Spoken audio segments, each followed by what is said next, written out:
Ay, good afternoon dun sa mga basher ko dyan regarding sa pinost kong jeepney driver doon sa parking.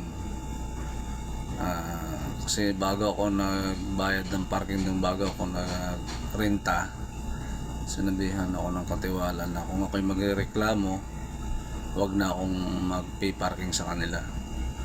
Pero nung una, kahit nakaharang yung jeep, nailusot ko pa, itong bandang huli parang nananadya na, sinagad ng parking yung jeep sa may poste.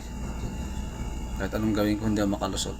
Hindi lang kasi naintindihan ng iba, maluwag daw. Siguro kung wala yung pader, pwede namang makabuelo, kaso may pader, hindi ka talaga eskwalado yung daanan. Kaya hindi nakakaintindi ng iba, nagagalit sa akin. Kaya doon sa mga jeepney driver na abusado, maging kayo, isipin nyo kung may dadaan ba o wala. Pero hindi naman lahat ng jeepney driver gano'n ang ugali. Talagang abusado yung jeepney driver na pinost ko na yun. Palagi nilang gano'n. Minsan wala yung jeep na yun, tricycle na may papalit. Minsan yung gate naman nakaharang doon.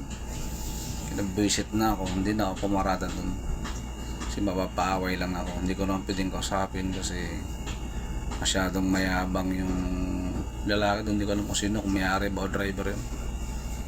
Para walang gulo, hindi na ako nagreklamo, iwas na lang ako. Kaya doon sa mga hindi nakakaintindi, kayo lumigay sa sitwasyon ko, kayo gustong pumarada, antok na antok kayo, hindi kayo makadaan, wala kayong maparkingan kasi sa highway maririker naman kayo. Kaya common sense na lang.